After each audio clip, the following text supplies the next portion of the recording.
Hello and welcome to my mini pod, the mini version, the short version, the brief version of stand-up. It's called Can You Talk Real Quick? Joining me today, Michael Cohen, to talk about the political fallout and future of Donald Trump and the big ol' indictment down there in Florida. Let's do it. Stand up. Hey guys, just a new experiment I've been doing here, dropping these shorter conversations about one or two subjects with one of my favorite guests who I can get on real quick.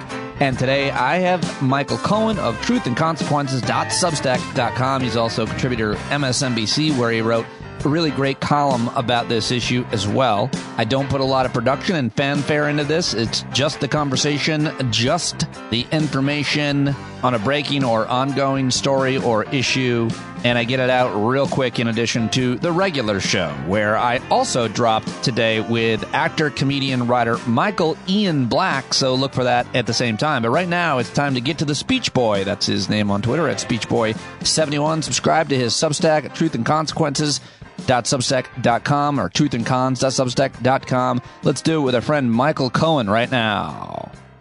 And I've got Michael Cohen joining me right now before we get into the most important issue here, the former president being indicted. I know you have a lot to say about Ted Kaczynski dying. I guess he committed suicide in jail. The Unabomber, gone. You have a I lot didn't realize that. No, it was more for you. Oh. I know as a shed man, as you are, that he has been kind of your inspiration. And so I want to, I'm not less so his murderous and terroristic behavior and more so his affinity for sheds. So I want to just say how sorry I am for you and your loss there. I can separate the terror from the manifesto. I mean, he made some pretty good points in that manifesto about technology, didn't he? I mean, look what we're dealing with now with the artificial intelligence. I mean, wasn't old Ted right? I don't know about that. I haven't read the manifesto in a long time. I read it when it came out. I don't think so. But really, like I said, I keep one right here in the shed. Let me read it to you. Yeah, I'm sure you do, as a shed dweller that you are. So I just want to say, I know it's tough. Must be tough for you. So then pour one out for you tonight. The tough thing was I literally found out that Ted Kaczynski died when I checked my mentions and saw you quoting the headline that he died with a pour one out for Pete Dominic. And I felt the need to share it and explain the background. Okay, moving on then. Hey, you know who else died? Silvio Berlusconi. He was Trump. He was the Italian Trump. He had all these TV stations and he was a showman and he was orange and a billionaire. And anything to say about that dude? I guess he's off to the great brothel in the sky. I think that's kind of where he's headed at this point. What do they used to call the bong bong parties? Or I don't know. They had a name for it. Or do you think that Silvio Berlusconi bumps into Pat Robertson wherever they're at now? I'm like, oh, hey there. I mean, they probably have their own personal section of hell. So I think it's fairly possible. Oh, sure. One can hope. He was a bad dude, too. Yeah, both were bad men. Speaking of bad men, Donald Trump has been indicted.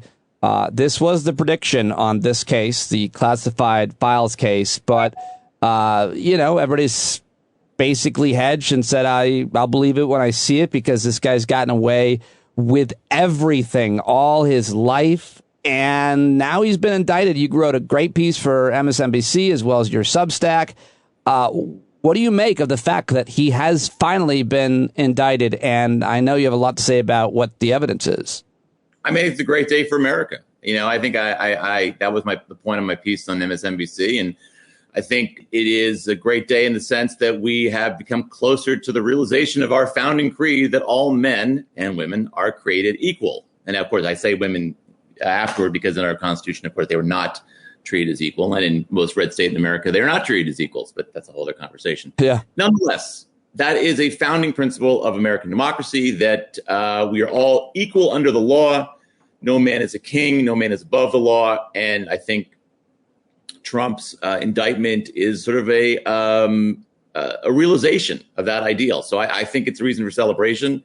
I know even people who don't like Trump, say it's a sad day for America. I disagree. I think it's a great day for America. Yeah. Claire McCaskill, former Democratic senator, said on MSNBC, you included this in your MSNBC piece, that she does not think it's a night for celebration for our country. It's a time to pause and really take in what just occurred. You don't agree with that? Don't agree with that. Don't agree with that. I mean, I know where she's coming from. I get it. I understand. I respect her point of view on this one. I just don't agree. I think it's something we should, as I said, I think it sort of shows that our ideals, which we've never lived up to, we, get a little closer on the everyone is equal under the law concept. Well, the issue now is, as you write in your piece, that he's got a lot of supporters still in the Republican Party. Yesterday, I played Jim Jordan and Lindsey Graham doing their darndest to defend him. But, both shows that they were on, including on Fox News. Oh, that was Bill Barr. I'm sorry. But both shows that those guys Bill were on. Bill Barr actually did push back. Yeah. They had effective pushback. And there's not much you can say when they lay out what's on tape. And then you write in your piece, to hear Republicans talk about the news of Trump's indictment, one would think that the former president is the historically aggrieved party. According to Virginia Governor Glenn Youngkin, quote, "These charges are unprecedented. It's a sad day for our country, especially in light of what clearly appears to be a two-tiered justice system where some are selectively prosecuted and others are not." What do you think of Glenn Youngkin? I mean, I think like a lot of Republicans, he's a gutless coward. And I think that what is truly pathetic, look, I've been saying for 7 years now, Republican Party is a corrupt and decrepit political party. The response to the Trump indictment is truly the sort of nadir of their, utter corruption as a political party, because their attitude on this, and don't forget, Youngkin, I believe, said that before the indictment had been unsealed. And many of the people saying this was wrong indictment had not even seen the evidence, but said the indictment was wrong. Their basic position is that Donald Trump, they believe there's a two-tier justice system, one for everybody and one for Donald Trump. And Donald Trump is above the law. That is their basic position, that no matter what he does, he should not be held accountable for his actions because it is divisive, because it is political. He can do anything. He can do anything to break the law. And as long as it is somebody who's out of a different political party who's trying to prosecute him, it is illegitimate. That is their argument. And the chutzpah, the gall, to say that that this is an abrogation of the rule of law. What they are saying about this indictment is an abrogation of the rule of law. They are basically saying the rule of law does not apply to Donald Trump, and it should not. Not that it doesn't, it should not apply to him. Right. Yeah, you're right. What I find even more striking is that they are all willing to go out there and say, oh, Hillary Clinton did this and Joe Biden did that. None of which, by the way, is even remotely similar to what Trump is accused of. Right? They'll all say that. Get one of them to even acknowledge that what Trump did was wrong. The Wall Street Journal editorial was so fascinating about this on Friday. Gutless cowards over there. And they said, Trump is his own worst enemy. No, he's a man who broke the law repeatedly. But they can't say that. They can't acknowledge his culpability.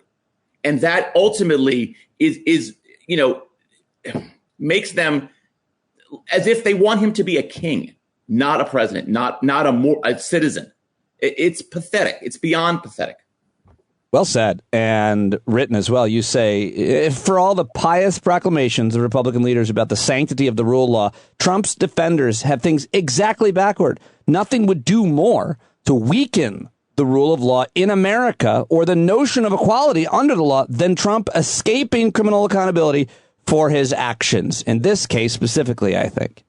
They want to say, ignore all the evidence, throw out the grand jury decision. The grand jury who heard all this evidence which is composed, by the way, of ordinary citizens, just determined that that he committed these crimes.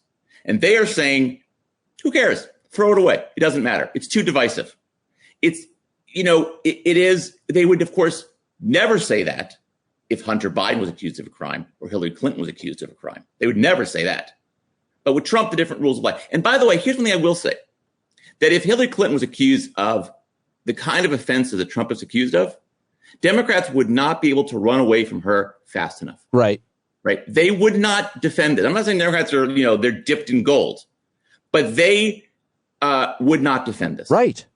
Right. There's nothing. It's been interesting to watch them try to defend it in the last 48 hours since the indictment was released, because usually they can find something, and they're really struggling because, of the smoking gun here. You say Trump is in serious trouble. First, let's consider the classified material Trump had in his possession. What was in there that was so bad? I mean, we've got these documents that look like they could be very bad in terms of nuclear weapons, other countries' military strategies, and so on. But I mean, what's the big deal, Michael? I mean, that's the Republican attitude. What's the big deal? Their base take on this. There's a lock. There's a lock on the bathroom door. Kevin McCarthy said that today. The documents are in the bathroom. He said there's a lock on that door. I mean, it's incredible. It's incredible. You know, they're in a ballroom that's accessible to anybody. They're in a storage room that, according to the affidavit or the indictment, anybody could have just walked down the hall. The documents were literally performing. They were on a stage. The documents were doing a skit. Yeah, that's right. That's right. I mean, it's truly incredible. And the thing is, again, like I said before, if we had evidence of Hillary Clinton doing this, they'd be building a gallows on the Washington Mall to hang her for it. I mean, these are, he took basically, here's the thing.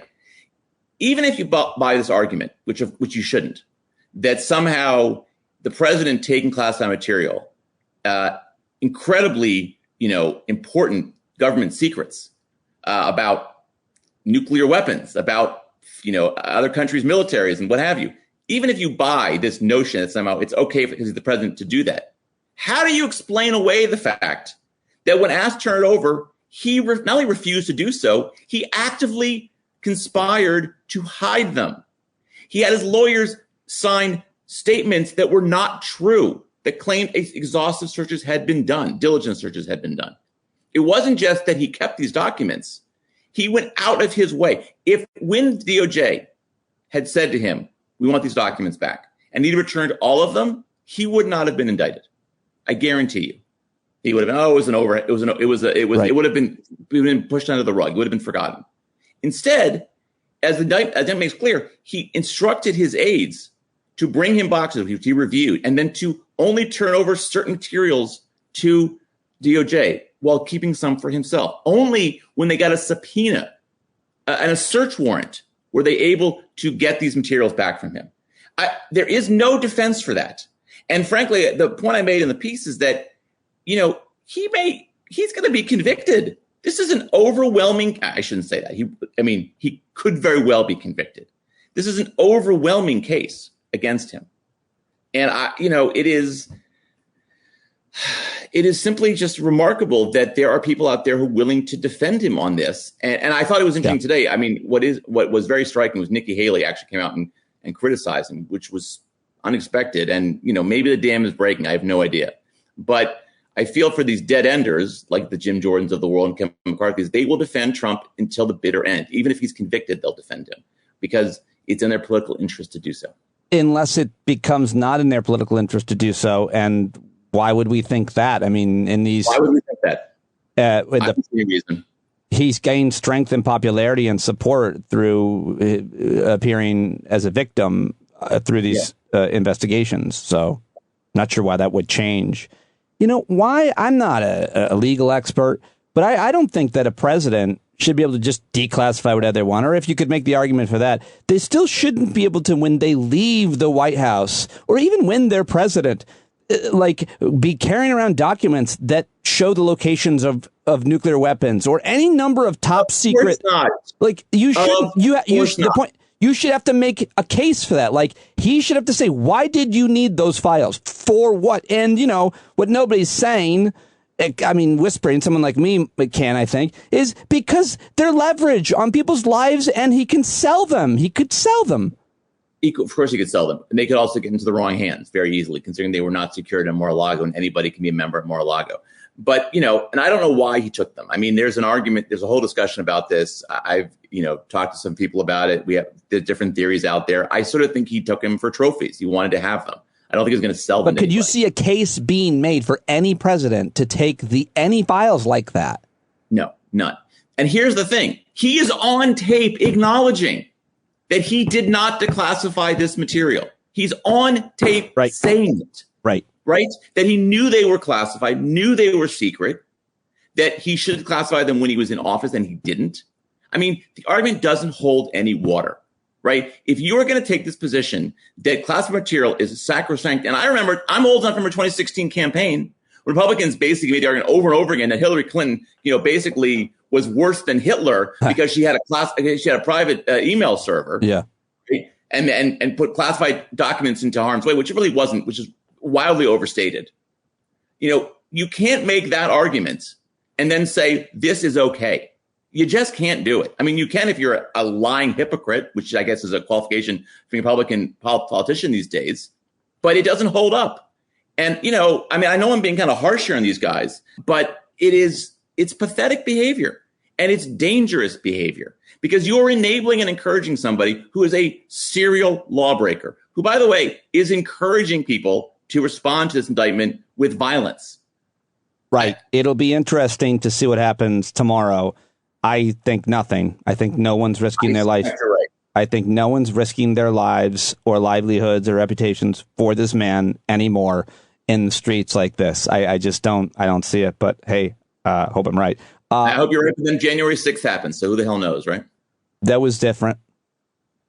That had to happen so that other idiots would realize, hey, I better not do that because those guys got arrested.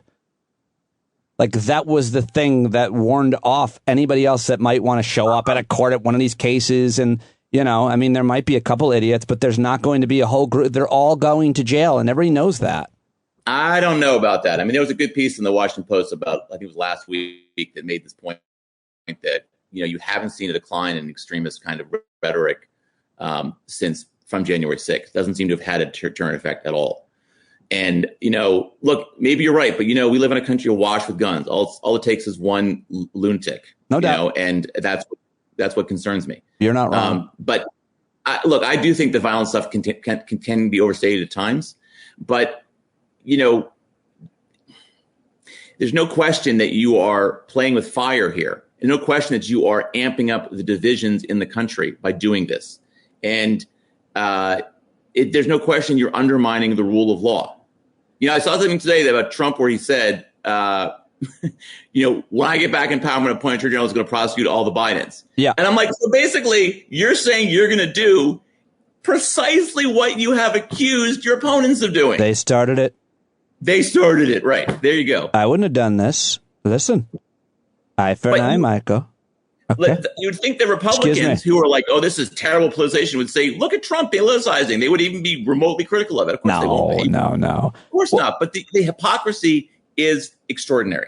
It is beyond extraordinary. And it is pathetic to watch. I guess the most important thing now to watch play out this summer is what happens with the January 6th case at DOJ, what happens with the Georgia case for sure. Those cases are going to be, there's going to be indictments or not by the end of the summer, I think it's fair to say.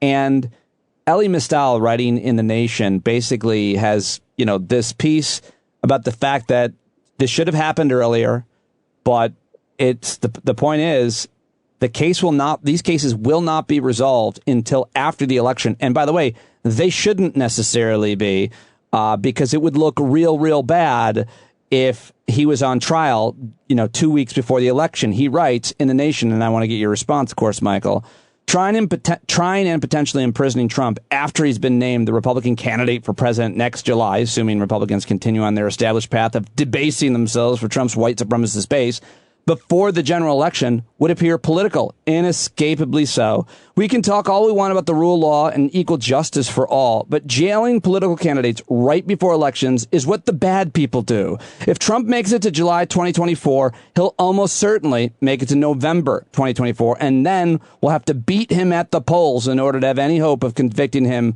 for his crimes. That's the end of it, but his point is we're going to have to beat him one more time at the polls. That's true. That's true whether there's a trial or not.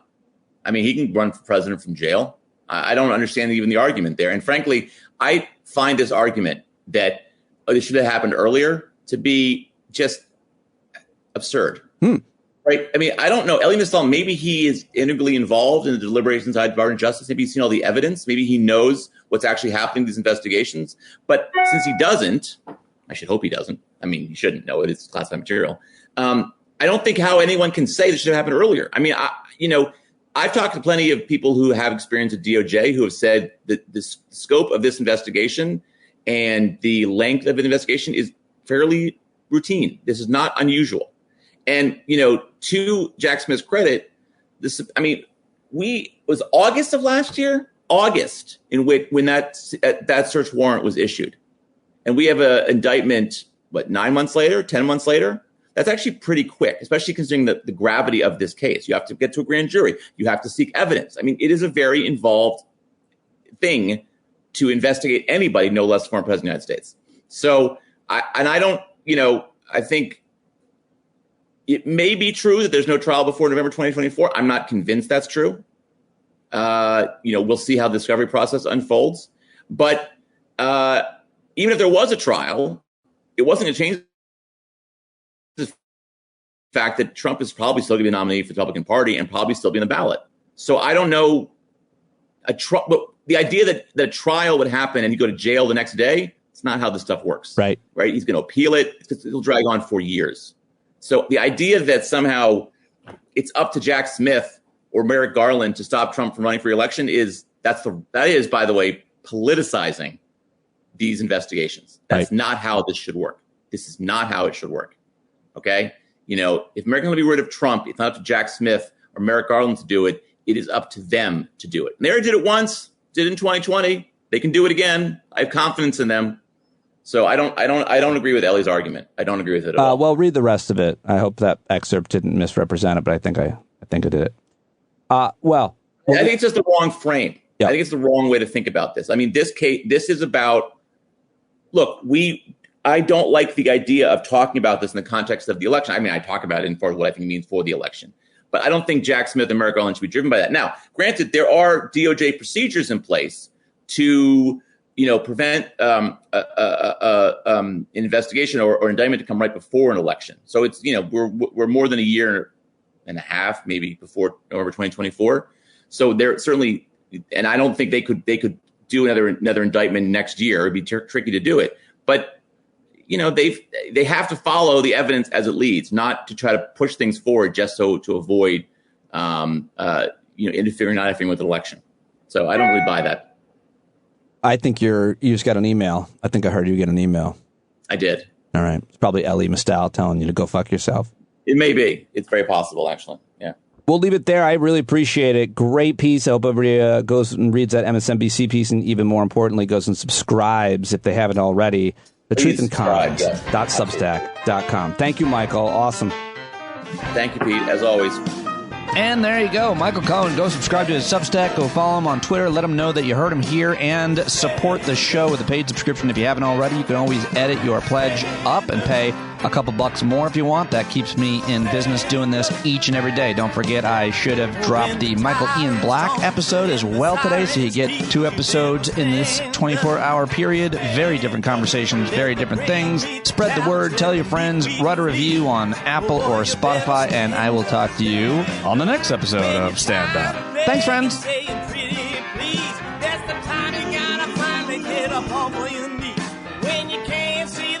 For the burning trees, you got to stand up. Hey, you've been sitting so long, you got the creaky knees, you got to stand up. Stand up. I think you're driving wheels with leaking grease. Boy, you better stand up.